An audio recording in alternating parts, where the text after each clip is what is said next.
Om Swastiastu.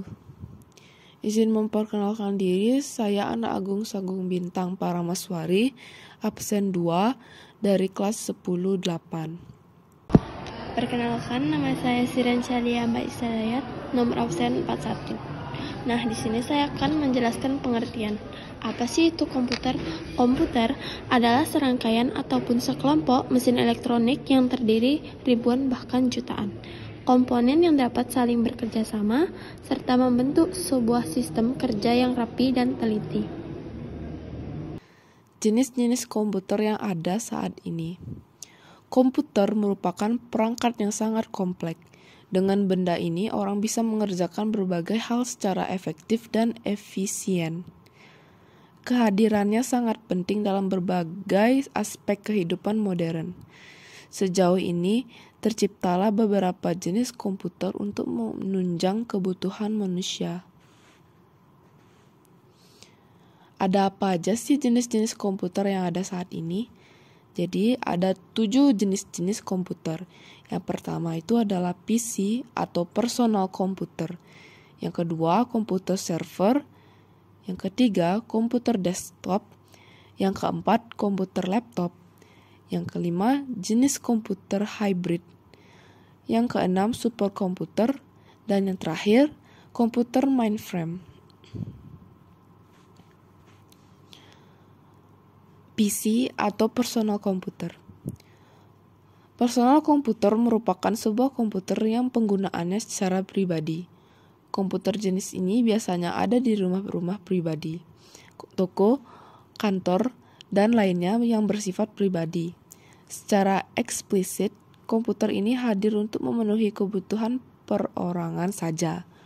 Fungsi utama dari komputer ini adalah melakukan pengelolaan data input-output sederhana sesuai kebutuhan penggunaannya. Komputer server.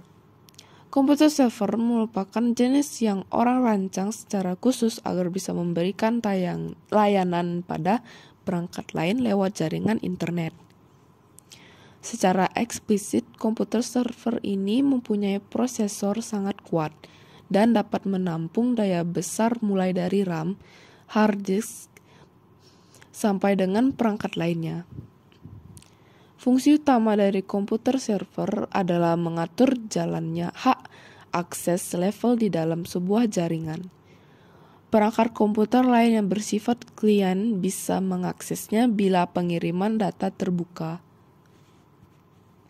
Komputer desktop merupakan perangkat komputer yang dirancang khusus untuk kebutuhan rumah dan kantor saja. Komputer tipe ini umumnya memang orang gunakan untuk kebutuhan seputar pekerjaan dan pengelolaan berbagai data rumahan serta kantoran. Komputer desktop umumnya tersedia secara paket di mana terdapat CPU, monitor, keyboard secara terpisah dengan ukuran yang umumnya besar. Komputer ini sangat cocok untuk penggunaan pribadi baik di dalam rumah atau kantor.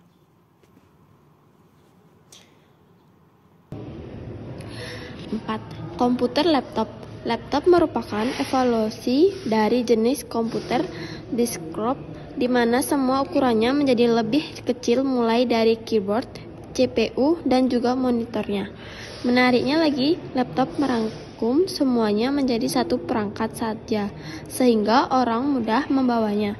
Sejauh ini, laptop hadir dengan sebagai macam konfigurasi mulai dari yang rendah sampai yang tinggi. Ini terlihat dari spesifikasinya dalam menggunakan RAM, ROM, dan hard disk. Menggunakan bisa memilih laptop sesuai kebutuhannya. Yang kelima ada komputer hybrid. Mungkin beberapa orang masih asing dengan komputer hybrid. Ini merupakan sebuah tipe komputer yang mendapat rancangan khusus dari pembuatannya, sehingga bekerja secara kuantitatif atau kualitatif. Komputer ini sering orang gunakan untuk menggunakan robot atau mesin. Umumnya bisa Anda temukan di pabrik-pabrik yang mengerjakan sebuah produksi barang menggunakan bantuan mesin. Biasanya mesin ini terdapat komputer hybrid di dalamnya, di mana telah programmer buat kinerjanya secara khusus. Yang keenam ada superkomputer. Superkomputer merupakan jenis perangkat komputer yang berdasarkan ukuran yang kapasitasnya sangat besar. Jenis ini umumnya orang peruntukan untuk mengerjakan dan mengolah data raksasa atau big data. Tidak hanya itu, komputer ini punya kemampuan triliunan instruksi dan perintah di dalamnya. Bahkan, perintah dan instruksi ini dapat berjalan hanya dalam hitungan detik saja atau flops, floating point per second. Biasanya penggunaannya bisa Anda lihat pada perusahaan besar Google ataupun NASA dan pengolahan big datanya. Yang ketujuh ada komputer mainframe. Jadi mainframe komputer merupakan sebuah komputer besar yang orang gunakan untuk memproses data dan juga aplikasi dengan kapasitas luar biasa. Biasanya jenis komputer ini sering ada di dalam proses pengerjaan organisasi dan perusahaan besar dalam pengelola berbagai data. Aktivitas yang umumnya mainframe komputer Tangai adalah pengolahan data perusahaan dan organisasi berupa riset, penelitian, sensus, militer, sampai dengan transaksi finansial. Umumnya instansi pemerintah dan juga bank menggunakan mainframe komputer dalam menampung data ini. Sekian dari presentasi kami ucapkan Padma Santi. Om Santi Santi Santi Om.